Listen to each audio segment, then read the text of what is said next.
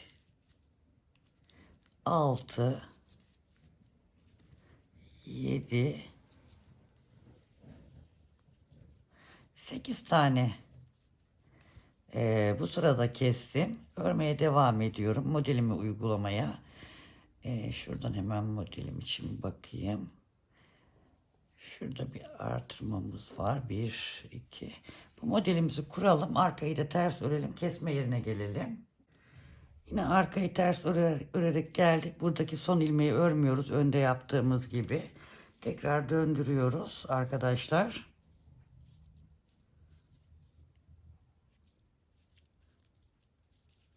Bu ilmeği yine örmeden alıyorum. Yanındakini örüyorum. Bu örmediğimi üzerinden geçiriyorum. 1, 2, 3, 4, 5,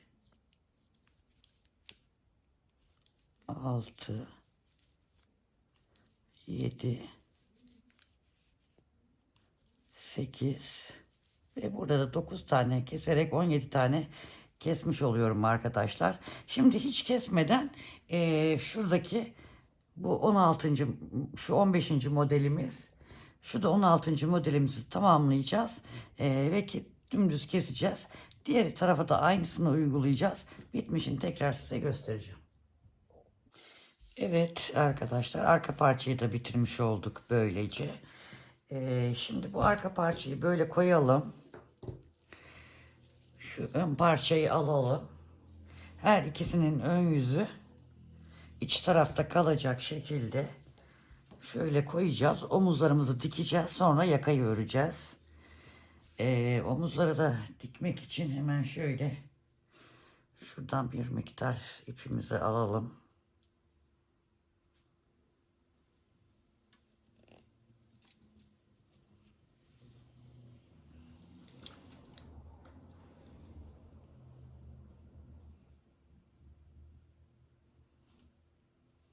İğnemize geçirdikten sonra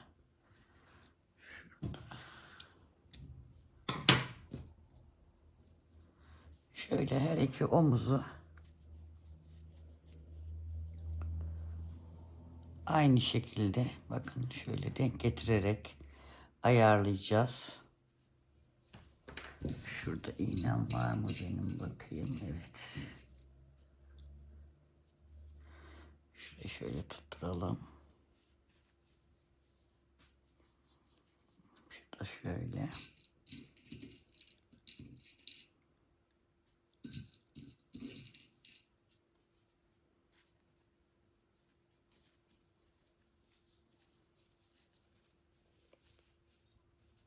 Şu şekilde arkadaşlar ucuca getirelim.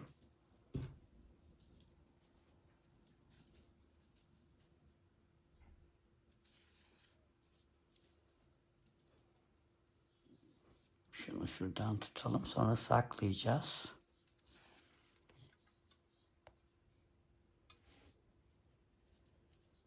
Şöyle karşılıklı.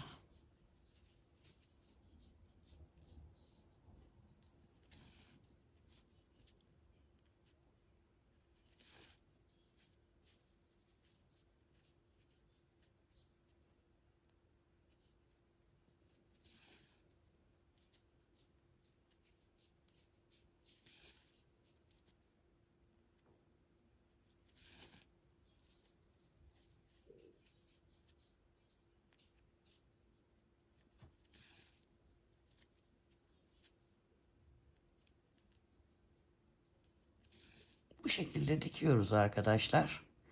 Diğer omuzu da aynı şekilde dikelim. Sonrasında yakayı ilmek alacağız ve yuvarlak şekilde yakamızı öreceğiz.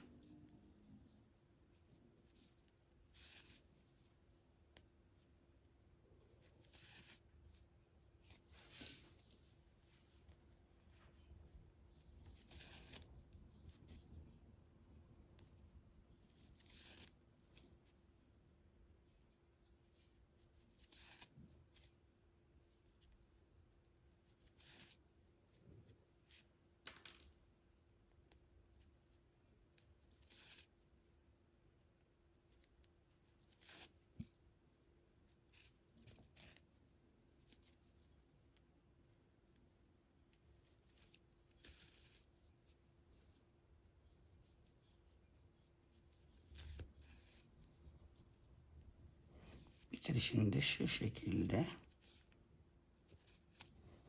yapalım.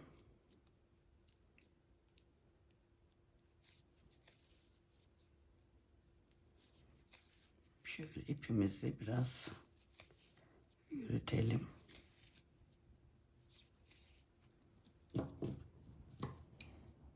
Böyle keselim. Şu diğer iplerimizi de saklayacağız. Aynı şekilde bu omuzu da dikelim arkadaşlar. Sonra yakayı birlikte ilmek alacağız. Evet arkadaşlar, omuz birleştirmelerini bakın bu şekilde yaptık. Bu tarafta bu şekilde. Şimdi yakayı hem önden hem arkadan arkadaşlar ilmeği alacağız. Şiş olarak 5,5 örmüştük biliyorsunuz. 5 numaralık 40 santimlik benim misina şişle öreceğim.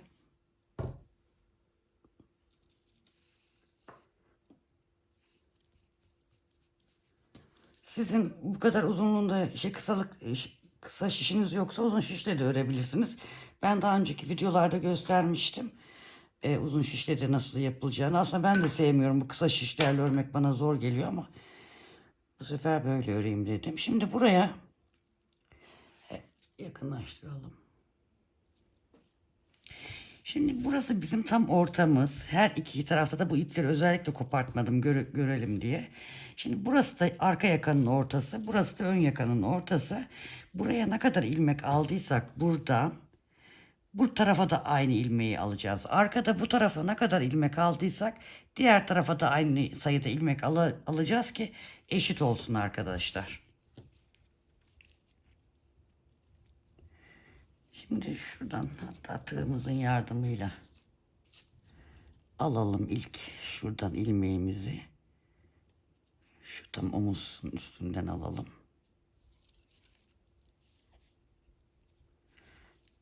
Şöyle yapalım. Sonradan onu biz bağlarız burada. Bir iki tane tığla alayım. Şişe geçirelim. Şöyle bir.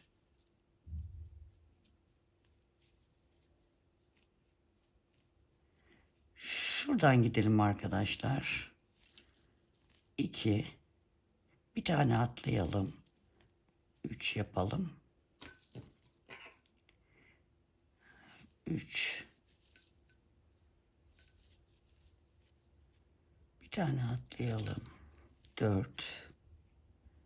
Bir tane atlayalım. 5. Bir tane atlayarak şöyle 6. 7. 8. 9. Şuralara yapmayalım, delik olmasın. 9. 10. 11. Şuraya batalım. 12. 13. 14. 15. 16. 17. 18. 19. Şurası 20. 21. 22.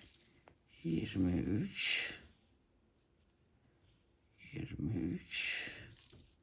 24. Şurada ajur var. 24. 25. 26. 27. 28. Benimle aynı sayıları yapmak zorunda değilsiniz. 29. Şöyle fazla aralık oldu. 30. Yarıya geldik. Bakın ip burada. 30. Buraya da 30 tane alalım arkadaşlar. Ya da siz yani ne kadar ilmek sayı böyle aralıklarla, göz kararı aralıklarla alarak gelelim.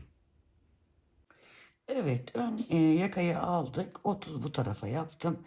30'u da bu tarafa yaptım. Şimdi arka yakayı alalım. Yine bizim bu ortadaki ipimiz. Arkayı biraz toparlayacağız.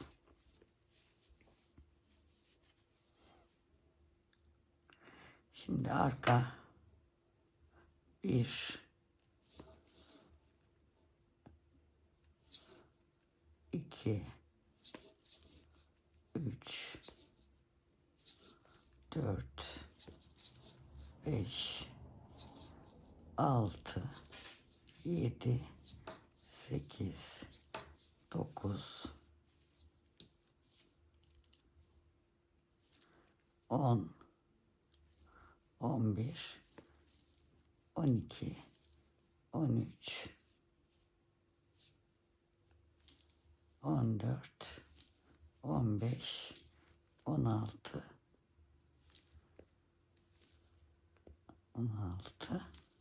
17 18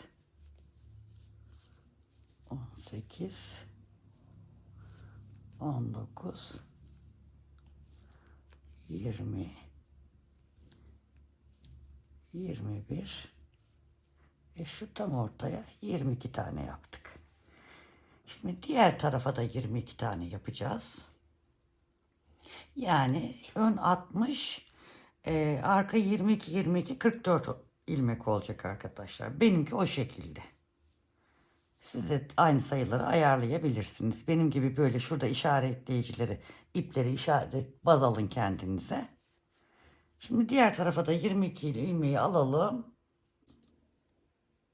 Evet arkadaşlar, 22 ilmek de bu tarafa aldım. Artık bir düz bir ters lastik öreceğiz. Bütün ilmeklerimizi zaten döne döne öreceğimiz için düzü düz tersi ters olarak dönerek örelim. Bitirme noktasında da tekrar size göstereceğim. Herhalde lastiği de şurada göstermeme gerek yok. Bir düz bir ters, bir düz bir ters örelim. Ne kadar ördüğümü de göstereceğim. Hem o anda da kesimini de göstereceğim size. Evet arkadaşlar, lastiği ördüm. 1, 2, 3, 4, 5, 6, 7, 8, 9, 10 sıra ördükten sonra iğneyle kapatma yapıyorum ilmekleri. Onu da hemen şöyle göstereyim. Şöyle yakından göstereceğim. Başından ipim çok uzun diye gösteremedim arkadaşlar. İp hala uzun. Şimdi bunu yapmak için ipimizi oldukça uzun tutmalıyız. Çünkü düğüm yaparsak bu son işlemde düğüm güzel olmaz. Daha doğrusu güzel olmaktan ziyade yapamayız. Çünkü düğüm takılır diye. O yüzden ipi oldukça uzun tutmak zorundayız. Hala da uzun. Ben ilk başta çok uzun diye gösteremedim. Burada da inşallah rahat gösterebilirim. Şimdi arkadaşlar, iğne ile kapatmada bir düz bir ters de. Şimdi mesela burada tersi gördük değil mi? Tersi gördüğümüz zaman yanındakini de ters olarak algılayacağız. Yani bu tersse yanındaki de ters. Ters işlem yapacağız yani. Onun için bu tersi gördüğümüz zaman yapacağımız işlem, iğneyi buradan takıyoruz. Bu şekilde çekiyoruz ipimizi, oldukça uzun ipimizi. Şöyle düzeltiyoruz. Sonra bu ilmeği şuradan şu şekilde ters olarak alıyoruz. Yine onu da bu şekilde çekiyoruz. Ve ilk baştaki ilmeği bırakıyoruz. Bakın şimdi düz ilmeği gördük. Şimdi düz yapacağız. Bu düzü gördüğümüz zaman yapacağımız işlem, iğneyi şu iki ilmeğin arasından bu tarafa ön yüze çekiyoruz. Ve yine iğneyi şuradan ilmeğin içinden geçiriyoruz. Arka taraftan iğnemizi çekiyoruz ve şuradaki düzü de şu şekilde alarak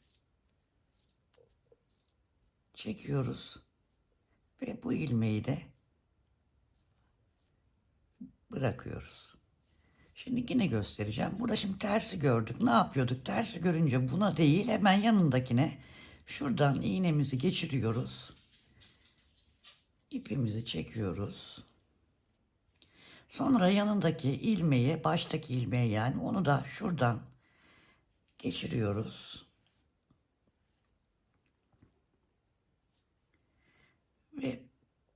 ilmeği çıkartıyoruz. Şimdi sırada düz var. Düzü gördüğümüz zaman iğnemizi şu iki ilmeğin arasından geçiriyoruz. Kendimizden tarafa geçiriyoruz ipi aradan geçirerek.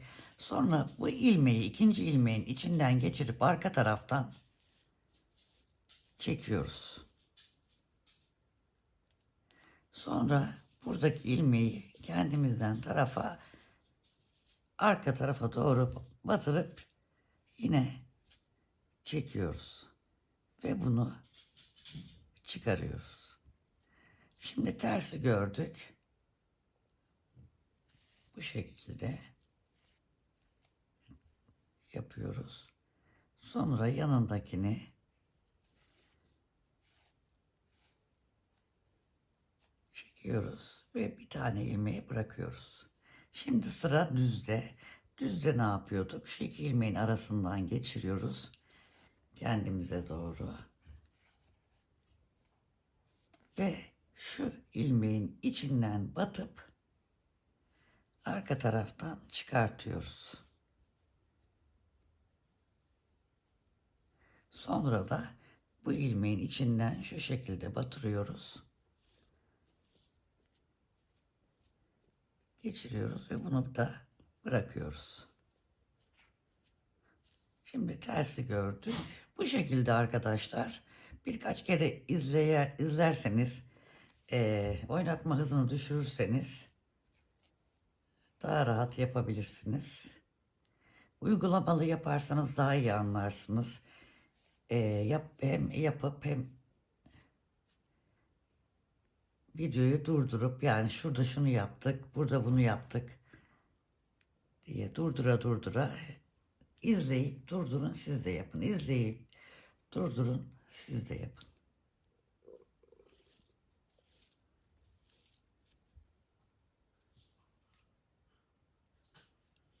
Bu şekilde bütün ilmeklerimizi bu şekilde yaparak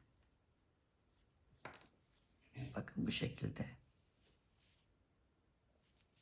kapatıyoruz. Daha güzel bir kapatma şekli oluyor. Bu da bittikten sonra arkadaşlar kollarımı zaten ben ördüm. Bir ölçeceğim ne kadar olacağını. Örmem gerekiyorsa öreceğim. Sonra size göstereceğim. Evet, yakamız bitti dediğim gibi arkadaşlar, tamamladık. Kolları da ördüm ben. Şimdi kolları bir hemen anlatacağım.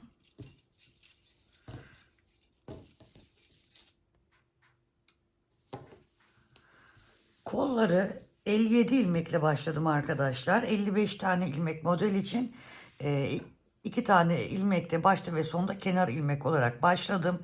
1, 2, 3, 4, 5 model kurdum arkadaşlar burada.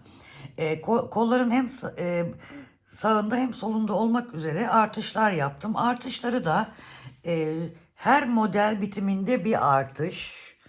Şu her model bitiminde bir artış. İkinci modelde bir artış. Üçüncü modelde bir artış. Diyerek 11. modele kadar 11. modelde dahil olmak üzere kenarlarda birer tane artırma yaptım arkadaşlar. Şu şekilde kolumuzu da bitirmiş olduk. Ölçü olarak verirsem, tabi herkesin kolunun uzunluğu farklı. Siz ona göre, kendi kolunuzun uzunluğuna göre yaparsınız arkadaşlar. 46 santim oldu kol uzunluğu. Şöyle ikiye katladığımızda da şu şekilde. Tabi dikilince bu düzelecek. Şu şekilde bir kol çalışması yaptık. Diğer kolu da bitirdim aynı şekilde. Bu şöyle ikiye katladığımızda sevgili arkadaşlar, şöyle düzgün baktığımızda şimdi burayı ölçelim. Kaçmış? Şöyle 22 santim. 22 santim. Burada bedende şurada üst tarafla dikerken yani şu omuzdan itibaren arkadaşlar 22 santim olarak burada işaretleyeceğiz. Şöyle. Bu da şöyle 22 santim ölçmüştük ya arkadaşlar. Bunu da buraya böyle bu şekilde dikeceğiz. Kolun bu açık kısmını dikeceğiz. Kolu omuza kazağın bedenine dikeceğiz. Bir de şu alt tarafı dikeceğiz. Yani 3 yerde dikiş yapacağız arkadaşlar. Her iki kolda da. Böylece dikiş yaparak da kazağımızı tamamlamış olacağız. Dikişi aynı yakada gösterdiğim gibi. Burada göstermiştim biliyorsunuz. Şöyle tuttuk. Şu şekilde gösterdim dikişi. Aynı şekilde kolları da kazağımıza monte edelim bedene. Ve kazağımızı tamamlayalım. Bitmiş halini ben size tekrar göstereceğim. Evet arkadaşlar, dikişlerimizi tamamladık. Kazağımızı bitirdik. Oldukça güzel bir kazak çalışması oldu. Kollarımız, iki kolumuz, yakamız. Harika güzel bir çalışma oldu. Simli ipimizle çok güzel oldu. Şimdi ölçümleri vereyim tekrardan ben. Bitmiş haliyle. 52 santim. Omuzdan yüksekliği 56 santim. Şurada kol diktikten sonra 20-21 santim civarı, kol uzunluğu da 45,5 santim arkadaşlar. Şu omuzu vereyim.